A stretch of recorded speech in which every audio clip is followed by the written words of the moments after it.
Chittoor rural మండలం బంగారెడ్డిపల్లి హరిజనవాడ గ్రామం నందు నివాసం ఉండే కె మునిరాజా అతని భార్య శ్యామల కూలి పనుల నిమిత్తం ఇంటికి తాళం వేసి వెళ్లి తిరిగి సాయంత్రం సుమారు 6 గంటలకు వారి ఇంటికి తిరిగి వచ్చి చూడగా ఇంటి తలుపులు బీగం పగలగొట్టి తలుపులు తెరవబడి ఉండినట్లు వారి ఇంటి లోపలికి వెళ్లి చూడగా పూజ గదిలో ఉన్న బీరువా పగలగొట్టి అందులో ఉన్న 65 గ్రాముల బంగారు ఆభరణాలు 42,000 రూపాయల నగదు దొంగతనం జరిగినట్టు ఎన్ఆర్ పేట పోలీస్ స్టేషన్ నందు 22/8/2025 సాయంత్రం సుమారు 5 గంటలకు కె మునిరాజా ఎన్ఆర్ పేట పోలీస్ స్టేషన్ ఎస్ఐ నాగ సౌజన్యకి ఫిర్యాదు చేయగా క్రైమ్ కేసు నమోదు చేయడమైంది.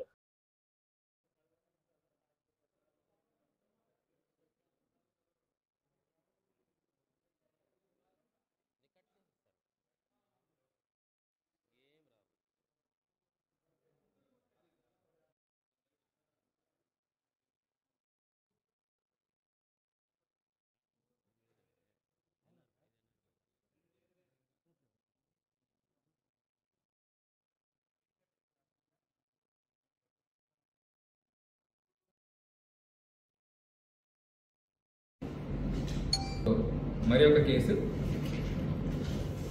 ఎవరైతే సరే రాత్రిపూట వాళ్ళ ఇల్లు తాళం వేసుకొని వెళ్తారు లేదా ఈవెన్ ఉదయం సమయంలో కూడా ఏదైనా పనుల వలన తాళాలు వేసుకొని వెళ్తుంటారు. సో వీళ్ళని హౌస్ బ్రేకింగ్ టీమ్స్ అంటారు. ఇలాంటి టీం వెరీ రీసెంట్లీ ఎన్ఆర్పేట పోలీస్ స్టేషన్ లిమిట్స్లో ఒక ఇంటిలో చొరబడి సుమారుగా 42,000 రూపాయల నగదు 65 గ్రాముల బంగారం దొంగతనం చేయడం జరిగింది.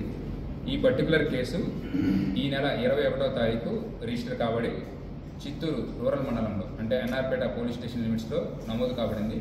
దీనిలో ఇమీడియట్గా చిత్తూరు రూరల్ మరియు ఎన్ఆర్పేట పోలీస్ టీంలు మరియు క్రైమ్ టీమ్స్ కూడా ఫామ్ చేసేసి మనము లోకల్గా అన్ని రకాల ఇన్ఫర్మేషన్ చూసి అలానే సీసీ కెమెరాస్ మరియు టెక్నికల్ ఎవిడెన్సెస్ కూడా గ్యాదర్ చేసేసి ఒక వ్యక్తి ఇవన్నీ చేస్తున్నాడని తెలుసుకొని ఆ వ్యక్తిని మనం పట్టుకోవడం జరిగింది. ఆ వ్యక్తి ముద్దాయి వివరాలు జి ప్రశాంత్, ఇతని వయసు 26 సంవత్సరాలు. ఇతను కూడా రాణిపేట జిల్లా తమిళనాడు రాష్ట్రం నుంచి ఇక్కడికి వచ్చేసి house breaking by day or house breaking by night చేస్తున్నాడు. ఇతను మన జిల్లాలోనే పెనుమూరు, చిత్తూరు తాలూకా మరియు ఎన్ఆర్పేట పోలీస్ స్టేషన్ లిమిట్స్లో 3 చోట్ల హౌస్ బ్రేకింగ్ చేయడం జరిగింది.